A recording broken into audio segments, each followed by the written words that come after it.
And then I will introduce you. So it's my pleasure to introduce today's speaker in the ZAG seminar is Chris Lazda from Warwick, and he will speak about a Neron-Shafarevich criterion for K3 surfaces. Well, thank you very much for the introduction. It's a real pleasure to be giving a talk as part of the ZAG seminar series. So what I'd like to speak about today is some joint work of mine with Bruno Chiarolotto and Christian Liga from, I guess, a while ago now. That was about trying to find good reduction criteria for K3 surfaces. And in particular, kind of whether there exists an analog for K3 surfaces of the classical Neuron-Shafarevich criterion for elliptic curves and abelian varieties. So I should say right from the off that we were really exclusively interested in, if you like, the case of arithmetic degenerations of K3 surfaces. So working over non-algebraically closed fields or fields of positive characteristic. The analogous geometric questions, where you're really just working over the complex numbers, were settled really a kind of decades ago by work of Kulikov. But there has been a little bit more interest in recent years, kind of, I think really started off by work of Yuya Matsumoto, who I think I just saw appear in the participants list. In kind of, to what extent these results carry over to the arithmetic case and what you can say about arithmetic degenerations of K3 surfaces. And kind of one of the things we found is that actually there's some, at least for us, what we thought was some quite interesting stuff going on when you kind of take a look at these sorts of degenerations that you don't see either in the case of geometric degenerations of K3 surfaces studied by Kulikov, nor in the case of arithmetic degenerations of abelian varieties, which is in the kind of classical Neuron-Shafarevich setup. And so what I'd like to do today is kind of explain some of those, like for us, sort of interesting new things that happen for K3 surfaces. Right, so just to start with then, I'll just kind of maybe quickly go over the sorts of results that you get in the sort of classical case of studying kind of geometric degenerations. So the usual setup here is studying degenerations of complex varieties over a disk. So we give ourselves a projective and flat family of complex analytic spaces or complex varieties, parameterized by the open unit disk, and we assume that our family is smooth away from zero. So all of the non-zero fibers of our family are smooth complex varieties. And okay, so I mean, the picture here is of a degeneration of elliptic curves. So kind of all the fibers away from zero are going to be elliptic curves or complex tori. And then kind of over zero, maybe we're lucky and we have another elliptic curve, or maybe we have a singularity like a cusp or a node or kind of whatever we have at zero. And then the general question that we ask is, okay, well, maybe we don't necessarily have good behavior of the central fiber in our original family, but can we tell when we might be able to modify our family in such a way so that we do have good behavior of the central fiber? So by good behavior, the sorts of things that we might be looking for are smooth central fiber, or failing that, maybe strict normal crossings, central fiber. I mean, those are really kind of the two I have in mind. And usually by modification, we mean kind of really only modifying the central fiber. So we're looking at really projective birational maps, which are isomorphisms away from zero. So we don't change the non-zero fibers, but we might change the fiber over zero in some way. And kind of classically, one way to approach these sorts of questions is by looking at monodromy.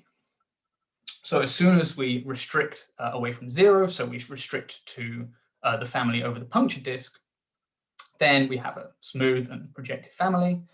So topologically, we have a fibration, and so we get an action of the fundamental group of the base on the cohomology groups of any particular fiber. Right, and in this case, the fundamental group of the punctured disk is just Z. So really, we can view this action as just a single automorphism of the cohomology groups of the fiber. Right, and I'm going to call this the monodromy. So sometimes the monodromy is reserved for the logarithm of this map, but anyway, I'm just going to call this map itself the monodromy. And when we have a family of abelian varieties, then we can use this monodromy to tell when we have, if you like, a good modification of our family. So a modification with a smooth central fiber. So if we take our family and we suppose that all of the non-zero fibers are abelian varieties, then we're going to be able to find a smooth modification of our family, so a modification with smooth central fiber, if and only if the monodromy is trivial on the first cohomology of any one of the fibers. So this is kind of a version of what's called the Neuron-Shafarevich criterion. And we'll see another version in a little bit. So, I mean, really here, kind of, if we've got a family of abelian varieties, H1 is in a way the only really interesting cohomology group, in the sense that as soon as we understand H1, then we understand all of the cohomology groups, right? Because it's just the exterior powers. And the other thing maybe worth noting here is that kind of with these sorts of theorems, kind of one direction is very, very easy. So if we have a smooth modification, then what we really get is a fibration over the whole disk. And so this is going to mean that the monodromy has to be trivial. But the interesting bit is kind of when can we go back in the other direction? So assuming that we have trivial monodromy on some cohomology groups, can we kind of go back and show that this is going to imply that we have a modification with smooth central fiber?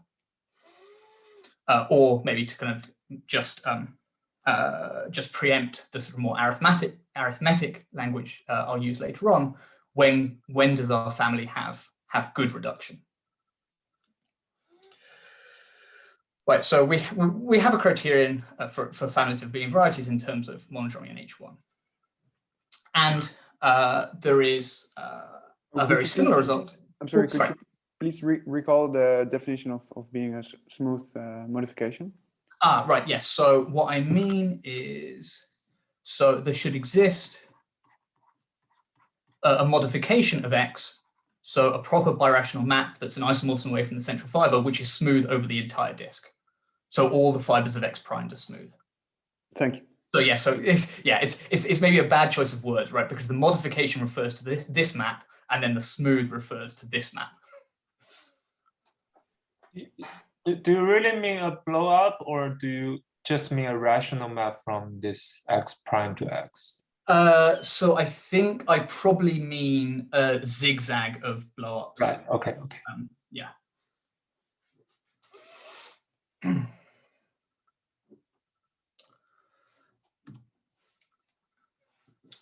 Okay, yeah, so we have this result for abelian varieties, and there is a similar result proved for families of K3 surfaces by Kulikov back in the 70s.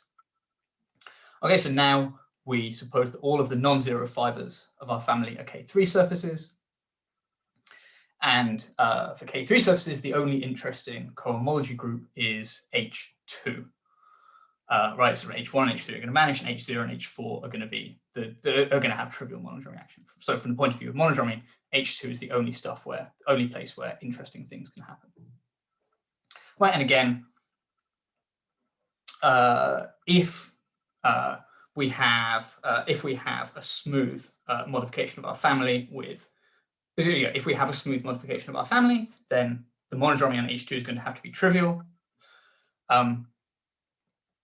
But Kulikov gave a kind of partial converse to this.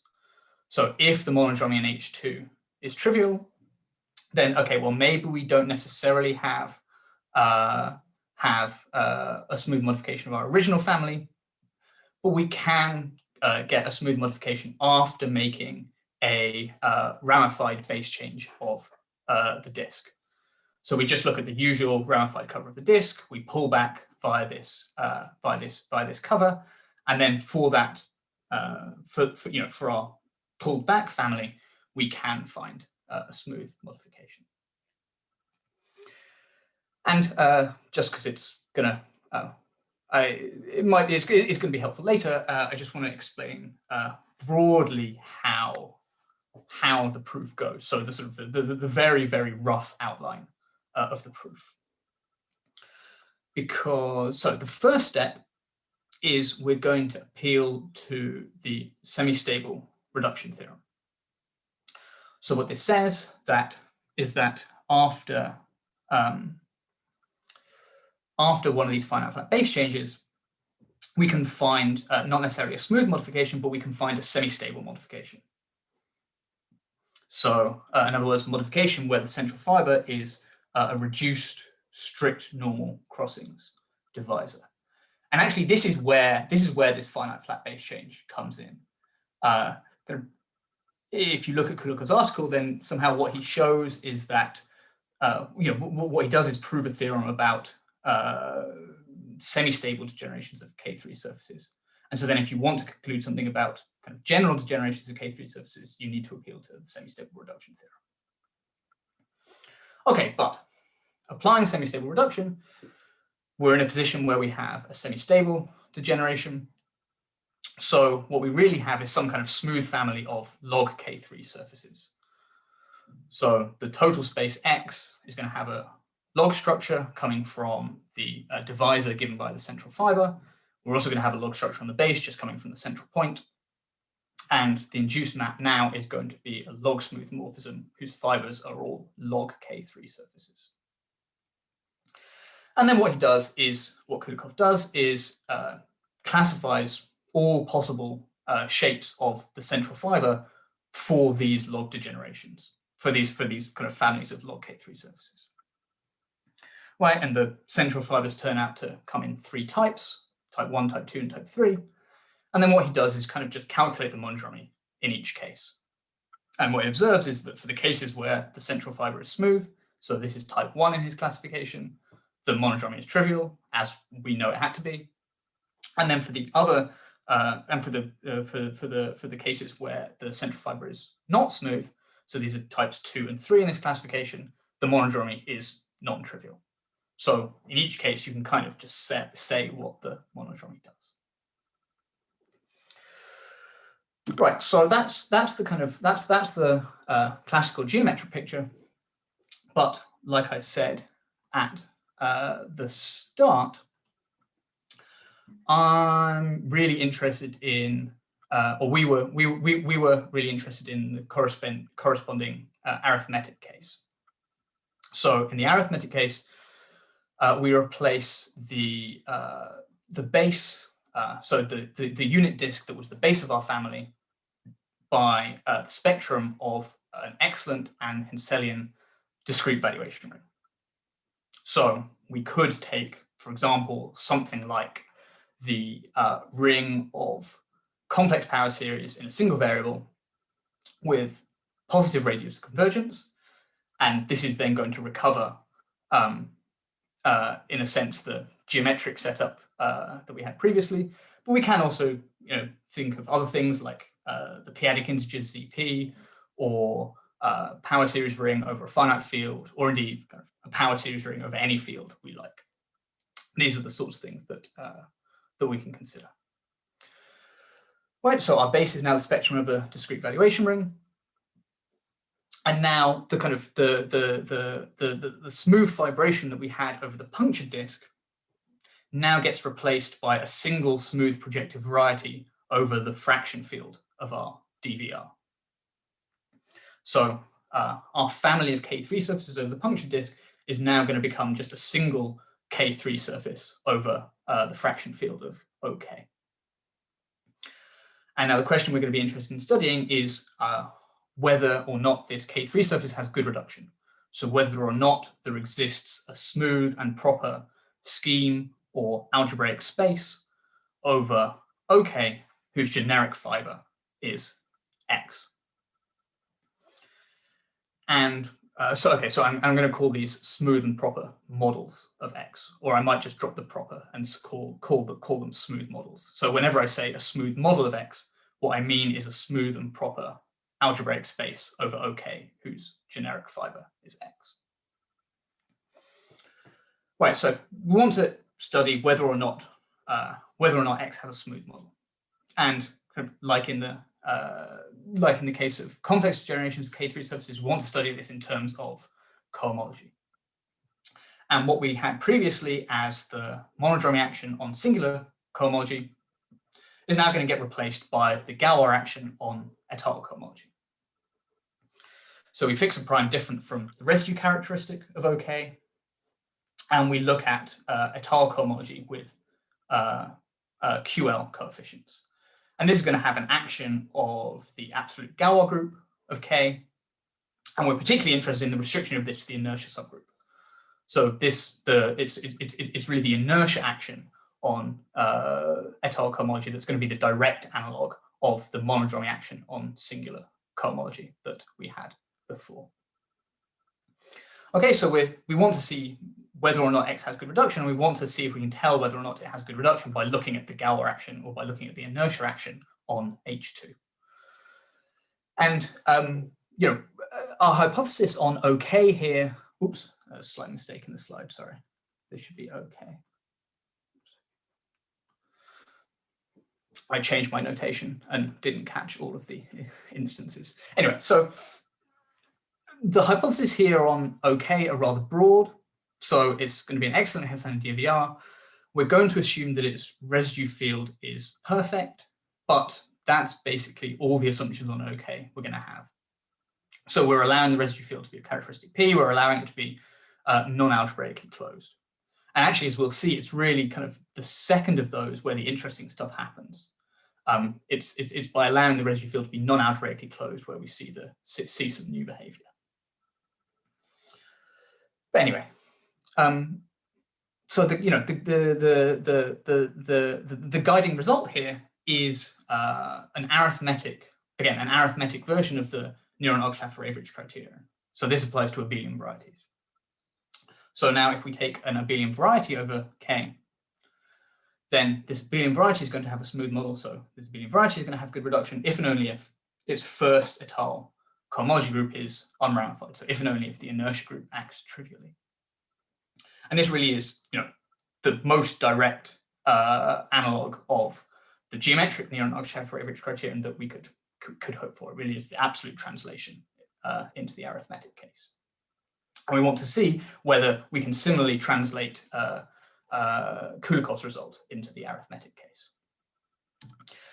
And if we want to try and do so, and we kind of just go away and look at Kulikov's proof, then unfortunately we kind of fall at the first hurdle almost, because the first step, at least the way I presented it, the first step was to appeal to the semi-stable reduction theorem, and we don't know this in positive residue characteristic. Right? Even for K3 surfaces, we don't know in general whether or not we always have potential semi-stable reduction. So unfortunately, we're going to have to assume this as a blanket hypothesis from the start. So every K3 surface we come across is going to be assumed to have potential semi-stable reduction. So to admit a semi-stable model after a finite extension of K. So maybe this seems a little bit disappointing because it's going to make our results conditional, but there are at least some cases in which we can get unconditional results. So for example, if the residue characteristic is 0, then the semi-stable reduction theorem is known, and so we get unconditional results in that case. And again, okay, so maybe that seems that it might not be that interesting because, well, in residue characteristic 0, we've already got Kulikov's results, but actually, as we'll see, there's still something interesting to say in that case. If the residue field is not algebraically closed. But anyway, even in positive residue characteristic, there are some examples where, there are sort of a reasonably broad range of situations in which semi-stable reduction is known. So, for example, Matsumoto, building on work of Maulik, showed that we do have potential semi-stable reduction in the case where X has a polarization whose degree is small relative to the characteristic. So in large characteristics, there are kind of large families of K3 surfaces for which potential semi-stable reduction is known. And as well as proving these cases of potential semi-stable reduction, Matsumoto also proved, Matsumoto also managed to give a sort of arithmetic version of Kulikov's result. So if we take our K3 surface X, and if, satisfying potential semi-stable reduction, and if its H2 is unramified, so the inertia action is trivial, then it has potential good reduction. So there exists a finite extension after which X has good reduction. So this really is the very sort of direct analog of Kulikov's result, right? The finite extension L over K here plays exactly the same role as the finite flat base change did in Kulikov's theorem. And I mean, very, very broadly speaking, the proof of this is very similar to the proof of Kulikov's result. I mean, the fine details are the same. Sorry, the fine details are very, very different, but the sort of broad three stages are the same. Okay, so actually there is an arithmetic version of Kulikov's theorem, and we can all go home and log off. Well, no, not quite. Because this really begs the question, and in fact, I mean, Kulikov's original theorem also begs a similar question of, well, is this finite extension really necessary? What can we say about this finite extension that we're having to take? Do we always need to take a non-trivial extension? Can we say something about when we need to take a non-trivial extension and when we don't? In the cases where we do need to take a non-trivial extension, can we say anything about what sort of extension we might need to take? So these are the questions we're going to be having a look at. And the first thing we can say is that we can always take our extension to be separable. So this is only really of interest if we're working in positive equicharacteristic. So if you're not really interested in that case, then yeah, feel free to go to sleep for a couple of minutes and I'll wake you up when we've finished on this slide. But if you are interested in the case of positive equicharacteristic, what we can show is that good reduction of K3 surfaces descends under finite and inseparable extensions of the ground field. And actually, I mean, we can do slightly better than that. We can show that smooth models always descend. So not just the property of having a smooth model, but any particular smooth model is always going to descend.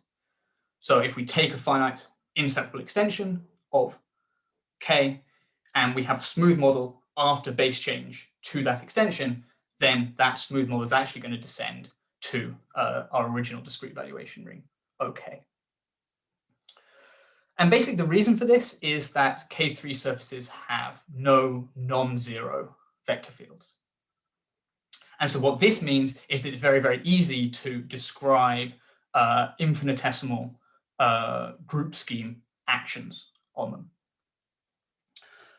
Right, so if we take our extension L over K to be primitive, then we can always make it into a torsor under a infinitesimal group scheme. Right, we can do this in lots and lots of different ways, as Olivier knows well. So we could do it, we could make it into a mu p to the n torsor, we could make it into an alpha p to the n torsor, lots of other things, but I mean, we can do it in one way at least. Okay, and then just by action on L, we're going to get a similar, infinitesimal group action on the base change XL. And now, just by kind of doing some simple cohomological calculations and using the fact that K3 surfaces don't have any vector fields, we can always extend this infinitesimal group action to our smooth model Y. And now we've got a group action on Y, we can take the quotient, and this quotient is going to give us a smooth model over OK itself. Right, so basically we can go back to Matsumoto's theorem and insert the adjective separable. So whenever we have a K3 surface and H2 is unramified, then it has good reduction after a finite and separable extension. And we can do even better than that. So in joint work between Christian Lieke and Yuya Matsumoto, they showed that you could, moreover, take your extension to be unramified. And the proof is, again, kind of fairly similar. We're just going to replace the infinitesimal group action that we had on the previous slide with a Galois action. So again, the key point is to show that good reduction, or more specifically, smooth models, are going to descend under totally ramified extensions of K. Right, so we're going to take some totally ramified extension of K, we're going to take some smooth model over the ring of integers of our extension L, and we're going to show that this model descends. Right, so we've got a Galois action, okay, assuming that L over K is Galois, which we can always do. We get a Galois action on the base change, again, just by its action on L. And now, because our extension is totally ramified, this Galois group is its entire inertia, is its inertia group, subgroup. And so now our hypothesis that inertia is going to act trivially on H2 is going to, what Lieke and Matsumoto show is that this is then going to imply that this Galois action actually extends to the whole model Y. And again, now we've got a Galois action on the whole model Y, we can take its quotient, and then you can show, or they managed to show, that this quotient is then going to be, again, a smooth model for X. Okay, so yeah, we can go back again to the theorem and we can insert the adjective unramified into the theorem. And now, of course, again, the same question, it's now, we still want to ask, okay, well, is this unramified extension really necessary? Do we have to take a non-trivial extension? Or is it the case that if H2 is unramified, then we really do have good reduction over K itself? Or put slightly differently, if a K3 surface has good reduction after an unramified extension, does it have good reduction over the original field K itself? And well, this happens for abelian varieties, right? If an abelian variety has good reduction after a finite extension, unramified extension, then it has to have had good reduction over the original field itself. So this looks like something that's reasonable to hope for. But of course, this is slightly misleading, right? Because how do we know that abelian varieties have this property? Well, I mean, we know that they have this property by the Neuron Models criterion, because the condition in the Neuron Models criterion is insensitive to replacing K by an unramified extension. So somehow using that as a justification for why we might expect it to hold for K3 surfaces is a bit circular, really. But there is another way of seeing that abelian varieties have this property that doesn't explicitly use Neuron Models at all. And that's the theory of neuron models. Right? Because what the theory of neuron models tells us is that if an abelian variety has good reduction, then it has an essentially canonical model, right? Its neuron model provides a completely canonical model over OK of that abelian variety. And the canonicity of this model, the fact that this model is canonical, means that it's going to descend under unramified extensions. So the fact that good reduction of abelian varieties is insensitive to replacing K by an unramified extension really can be seen as a consequence of the fact that abelian varieties have unique smooth models when they exist. So when the models exist, there's a unique one that we can choose. So we kind of want to ask the same question for K3 surfaces. If we assume that a K3 surface has good reduction, is a smooth model of it unique or canonical? in any way? And it turns out that the answer is no. And we can kind of think about why the answer is no as well, right? Because if we're looking at smooth models of K3 surfaces over discrete valuation rings, then these are going to behave like, these are, in a sense, these are arithmetic threefolds, right? They're going to be regular schemes of dimension 3. So they should behave in some way like smooth threefolds. And I mean, smooth minimal models of threefolds are not unique. And we know exactly how they're not unique. They're not unique because of flops. And so a similar thing is going to happen for models of K3 surfaces. Smooth models of K3 surfaces are not going to be unique, and they're not going to be unique because of the existence of flops. And we'll see this coming in later on. Oh, sorry, we've got a question in the chat about QP squared. I will explain this in 2 seconds when I get there. Right, so smooth models of K3 surfaces, even when they exist, are not necessarily unique. And this, what this means is that you can produce examples where you genuinely need to take a non-trivial unramified extension in order to get good reduction. And again, this is what Liedtke and Matsumoto managed to do, is they produced examples of K3 surfaces over QP, which don't have good reduction, but which do have good reduction after making a finite and unramified extension. So this QP squared here, oh no, come on. This QP squared here is the unique quadratic unramified extension of QP. So you really do need to make an unramified extension, a non-trivial unramified extension, in order to get good reduction. Okay, so it kind of seems as though we have an almost complete answer now, right? Because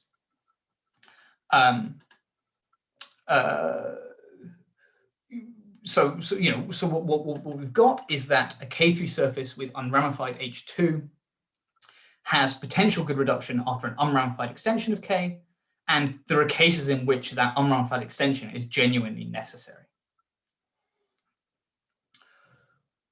But we can still maybe ask, okay, so there's not going to be a straightforward analog of Neuron Models that says a K3 surface has good reduction if and only if its H2 is unramified. That's just false. But we can still ask, okay, well maybe, okay, so we can't detect good reduction just by looking at whether or not H2 is unramified, but maybe we can detect it by looking at something else, or by looking at some other detail of cohomology that, beyond just whether or not it's unramified. And maybe by looking at that, we can see, we can detect kind of good reduction on the nose rather than just good reduction after an unramified extension.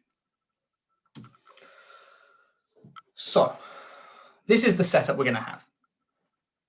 We've got our K3 surface over K, our Henselian discretely valued field. We've got an unramified extension of K, and we've got a smooth model for the base change of X via this unramified extension. Okay, and so this is then going to imply that H2 is unramified, right? Because the property of being unramified is insensitive to replacing K by an unramified extension. And now what we want to see is, okay, can we tell whether or not X actually has a smooth model over OK itself, rather than after passing to our finite extension. And again, we can kind of do a similar thing that we did on previous slides, right? We've got our Galois group, which is going to be the Galois group both of our extension of valued fields and the induced extension of residue fields, because we've assumed our extension is unramified. And again, this is going to act on the base change of X to L via its action on L. And now this base change XL is an open subscheme of its model Y. And so what we've got is we've got a rational Galois action on the model Y, so action by rational maps. And the key fact is that we can control the indeterminacy locus of this rational Galois action.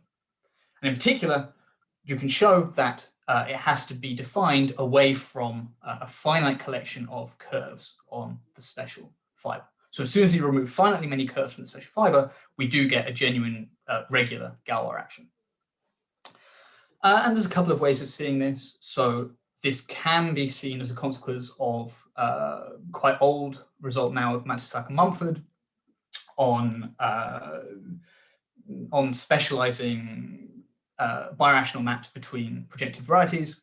But you can also see it relatively directly in this particular case by choosing an appropriate polarization, extending to Y, and then looking at the induced map to projective space.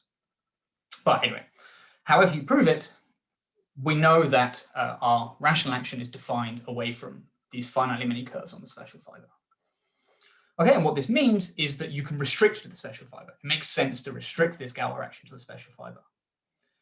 And now we've got a rational Galois action on a K3 surface, and because it's on a K3 surface, this rational action has to be regular, and so we really do get a regular Galois action, an everywhere defined Galois action on the special fiber of our model. And so we can take the quotient. Right, and again, and after we take the quotient, what we end up with is going to be a K3 surface over the residue field of our original discrete valuation ring, OK.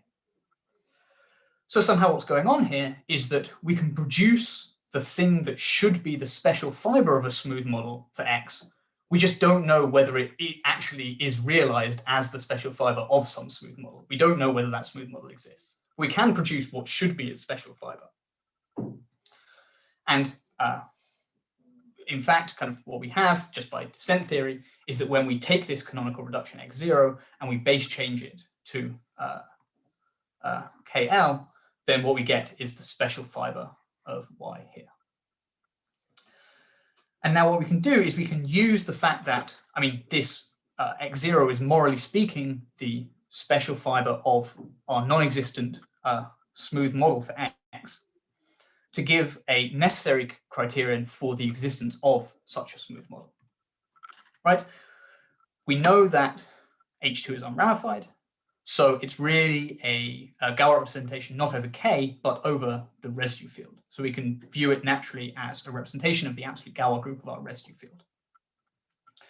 And now if we have a smooth model over OK, then the smooth and proper base change theorem tells us that its special fiber and its generic fiber, or sorry, the cohomology of its special fiber and the cohomology of its generic fiber are isomorphic as Galois representations.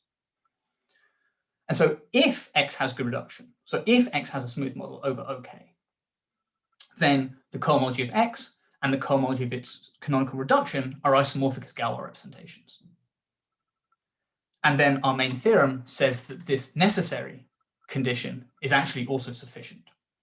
So if the cohomology of X is isomorphic to the cohomology of its canonical reduction as Galois representations, then actually X has to have good reduction over K itself. So there has to exist a smooth model over OK.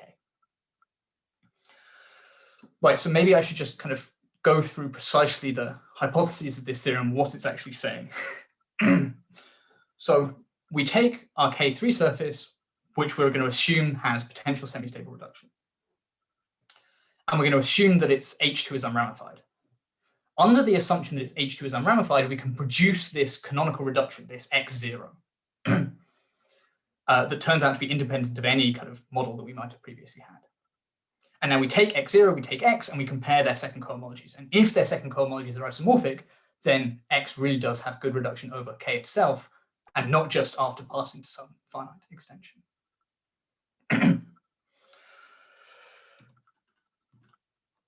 Okay, so there's maybe 20 minutes left. So in the 20 minutes that remain, I will see what I can do to explain how to actually prove this. So as in kind of all the previous sketches of like these sorts of descent results, what we want to try and do is we want to understand this rational Galois action on our smooth model Y that exists over OL.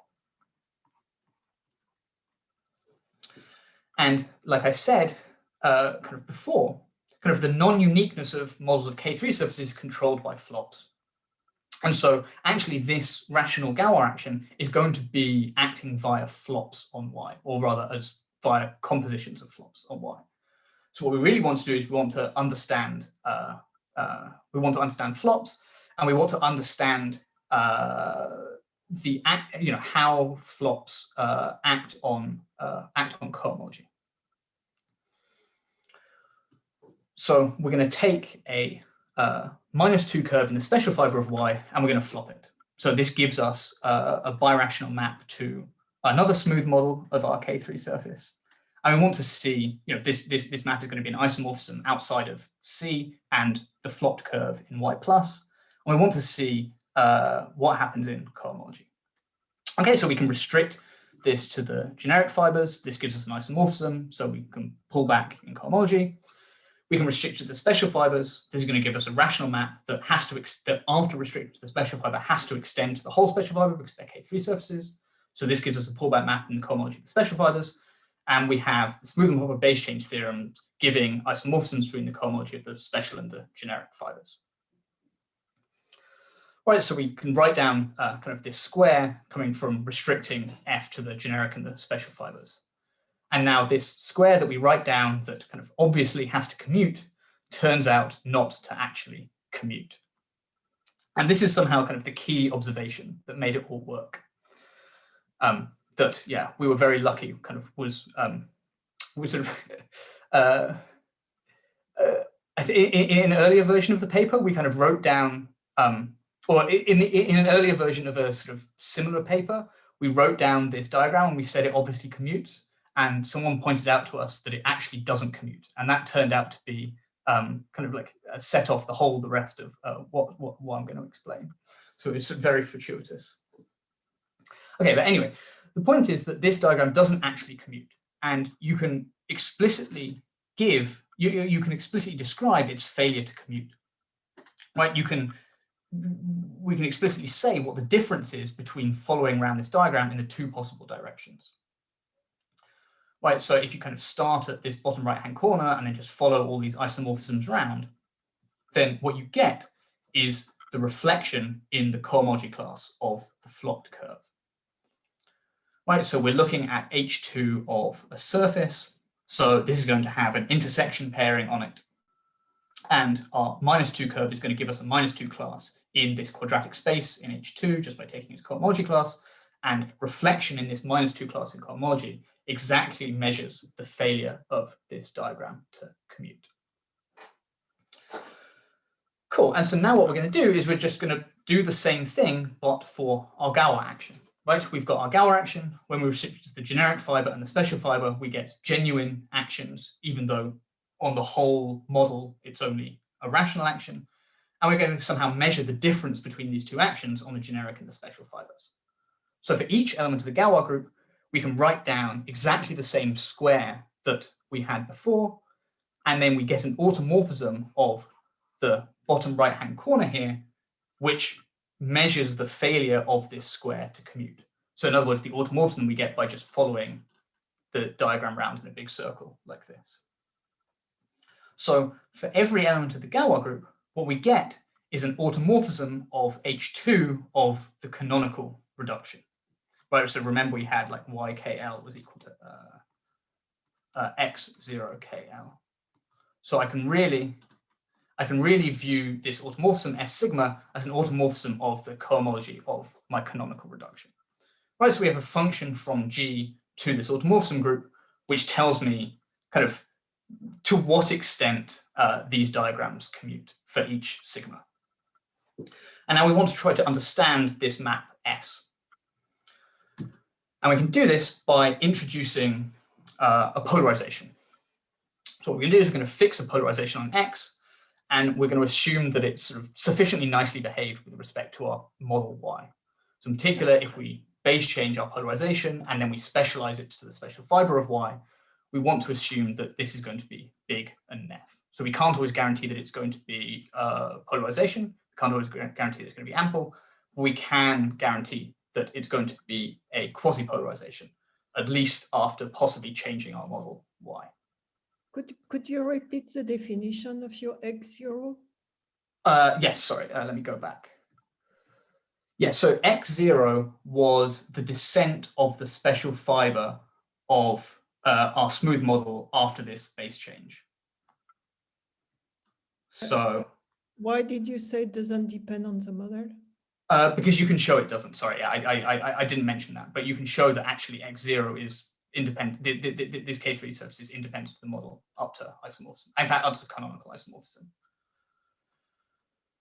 Essentially, the point is that if you have any other model, let's say y primed, then sorry, the point is that if you have any other model y primed, then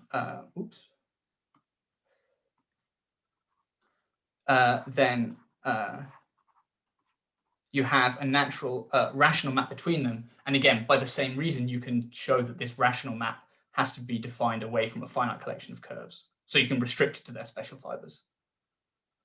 That's why.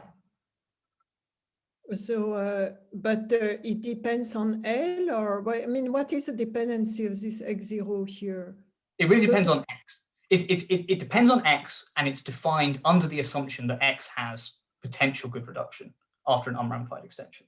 And X was defined on, so you give capital K, you give X over capital K, and then you say there's an X0, which depends on nothing.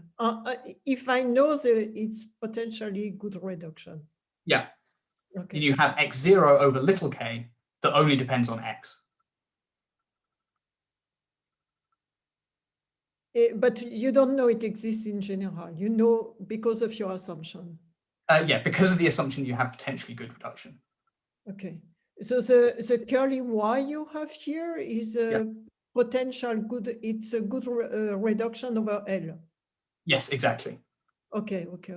But then there's a cheat here because your Y prime is also over L. Yes, but you can then you can just pass to a larger extent. You can always increase L without changing X0. So you can always pass to a large enough L over which Y and Y prime are both defined. Oh. Okay, thank you.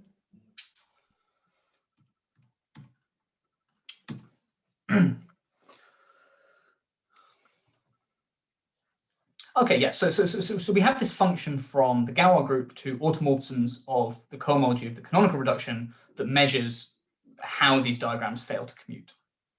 And now we want to understand this map. We introduce our polarization, and basically what we look at is the -2 curves orthogonal to the polarization. So we look at all the possible -2 curves on the special fiber, which have zero intersection product with this polarization. Right, and now for each of these -2 curves, we have a reflection in cohomology, and now we look at the corresponding Weil group. So we look at the Weil group generated by all of these reflections for all of these -2 curves, which are orthogonal to L. And now this Weil group is going to have Galois action, right? Because Galois is going to act on all of these curves C, and so it's going to act on their reflections, and so it's going to act on the group generated by their reflections. So we can view this Weil group as a non-abelian Galois module. And now here's the proposition giving the key properties of this function S. So remember, S was going from G to oops. Still haven't got the hang of this.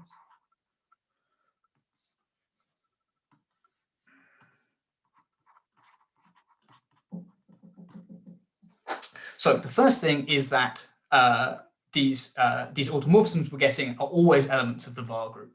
So we can always express them as a composition of these reflections. Somehow the reason here is that you can really express the Galois action itself as a composition of the corresponding flops.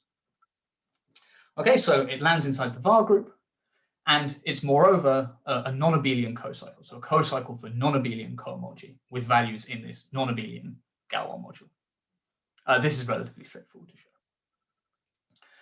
And what you can also show is what happens when you change the model. So if we pass to a different smooth model for XL, we're going to get a different, while keeping our polarization the same, we're going to get a different cocycle, S primed. And then what you can show is that these two cocycles are going to be cohomologous. And then finally, what you can show is that these cocycles are detecting whether or not the action is regular. So the action is actually going to be regular, so it's going to be defined everywhere if and only if the cocycle is identically equal to 1. So remember, so that's saying somehow if and only if all of these diagrams that I wrote down for every element sigma of the Galois group actually commute. And so then given those 4 facts, we can see that the cohomology class of this cocycle is detecting good reduction, right? Because if the cohomology class of this cocycle is trivial, then that's going to mean that we can modify or we can change the model in such a way that the actual cocycle itself is trivial. And then if the cocycle itself is trivial, then the Galois action is actually regular. And if the Galois action is regular, we can take the quotient to produce a smooth model over OK itself.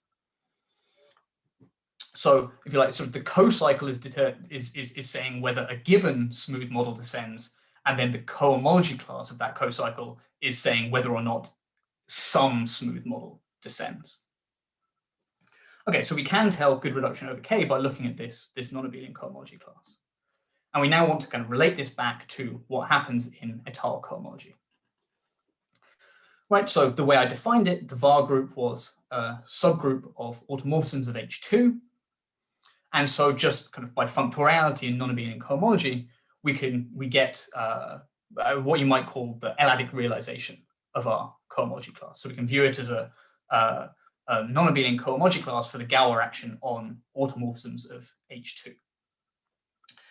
And kind of essentially by definition, this cohomology class is measuring the difference between the Galois action on H2 of the generic fiber and H2 of the special fiber. That's basically how we defined it, right? We wrote down how Galois is acting on the cohomology of the generic fiber and how Galois is acting on the cohomology of the special fiber, and S sigma measured the difference between the two. So it's really just a consequence of the definition that this cohomology class here is trivial if and only if these two are isomorphic as Galois representations. So the cohomology of X and the cohomology of its canonical reduction. Right, because, I mean, essentially by definition, this SL is measuring the difference between the Galois actions on the left-hand side and the right-hand side here. So this follows straight away from the definition. Right, so now it's clear what we had to prove. We need to prove that the map we get in non-abelian cohomology has trivial kernel. Right, because we said that we have some class, we said that X has good reduction if and only if some cohomology class here is trivial. We've seen that our two Galois representations are isomorphic if and only if the cohomology class here is trivial. So what we want to show is that if the cohomology class on the right-hand side is trivial, then it had to actually be trivial on the left-hand side. So these are non-abelian cohomology sets. So that they're not going to be groups. They're not going to have group structure, but they are going to have the structure of pointed sets. So sets with a distinguished element. And so by trivial kernel, what we really mean is that the preimage of the distinguished point is the distinguished point and nothing else. So it's strictly weaker than being injective. And actually, as we'll see, this map is not injective in general, but it will have trivial kernel. Right, and now the key point is that we understand what the configuration of these -2 curves is. We can completely describe what the collection of all these -2 curves looks like, and that each connected component is going to look like an ADE configuration coming from some Dynkin diagram. And so now we can really just sort of get our hands dirty and just do the calculations. So the fact that we understand this configuration means that we can kind of use a whole bunch of kind of standard representation theory and group cohomology tricks to reduce to a purely group theoretic or a purely representation theoretic statement. And the statement that we can reduce to is the following. So what we do is we take a root lattice of ADE type, classified by some Dynkin diagram. And we take a cyclic group acting faithfully on this Dynkin diagram. And then we look at the corresponding var group. This is again is going to have the same group acting on the var group. And we look at the general linear group of the vector space generated by our lattice lambda. So this could be over Q, it could be, but you could actually replace Q by any field of characteristic 0 here, it doesn't matter. Right, and so again, this general linear group is going to have a G action, and we've got an induced map in non-abelian cohomology. And then what we want to show is that this map here has trivial kernel. And now we could just do a case-by-case analysis, right? There's a finite list of possibilities for lambda and a finite list of possibilities for G, and we can just kind of explicitly calculate what happens in all of these cases and show that this map does what we want. Okay, so just to kind of give you a flavor of the sorts of calculations involved here, I just wanted to very briefly explain what happens in a particular case where we have Z mod 2Z acting on AN. So there's a natural Z mod 2Z action on AN, which just kind of flips it. So it rotates it by 180 degrees. So in this case, we know what the var group is. The var group is symmetric group on n+1 letters. And we have a sort of very explicit representation of the var group as reflections. So this transposition here in Sn+1 maps to the reflection in the ith basis element of lambda. Okay, now you kind of do all the calculations, and what you see is that the Z mod 2Z action, so the action that flips the diagram, is actually an inner action, and it's an inner action which is given by conjugation by this particular element sigma here. Okay, and now because we have an inner action, it's actually very easy to describe the cohomology set. So you can just kind of go straight from the definitions, and then the cohomology set it turns out to be conjugacy classes of elements of order 2. Okay, so from that description, it doesn't look as though sigma is playing much of a role, but the role sigma plays is that it picks out the distinguished element. So remember, like the cohomology set, the non-abelian cohomology set is a pointed set, and the distinguished element on the right-hand side here is the conjugacy class of sigma itself. Right, and we know how to describe conjugacy classes of elements in symmetric group, right? They're just given by their cycle type. So really, this right-hand side here, the conjugacy class of elements of order 2, are just classified by the number of disjoint 2 cycles that we can write them as. And this, of course, there's a similar description for the other non-abelian cohomology set. So when we work out kind of what this element sigma maps to in GLN, we get the matrix with 1s all along the antidiagonal. So again, we have a similar description of non-abelian cohomology. It's conjugacy classes of elements of order 2, where the distinguished point is the conjugacy class of this particular matrix here. And again, kind of we know how to classify these conjugacy classes. They're just given by, every matrix of order 2 has to have 1s or -1s as its eigenvalues, and they're going to be conjugate if and only if they have the same number of 1s and the same number of -1s. So really, the conjugacy classes here are classified by how many of the eigenvalues are -1.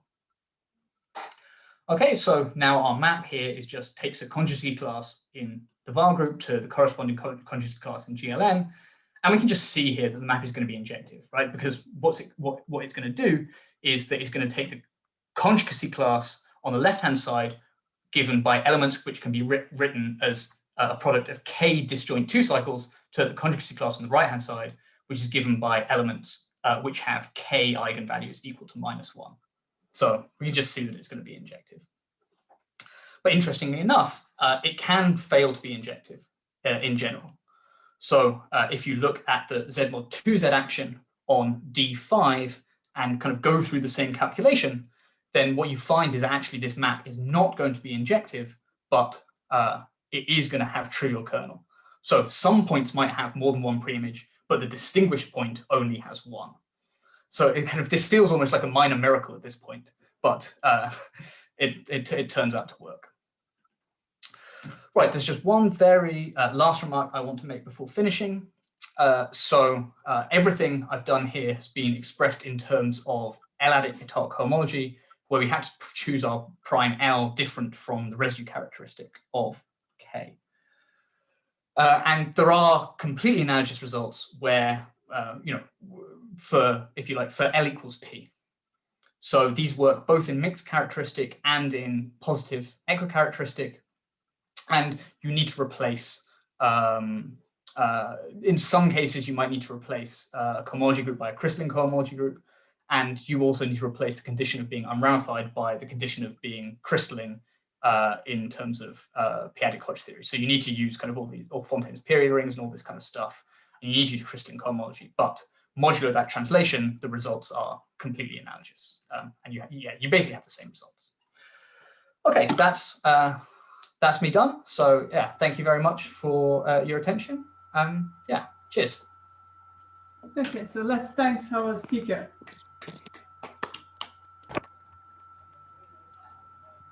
Okay, I will stop the recording and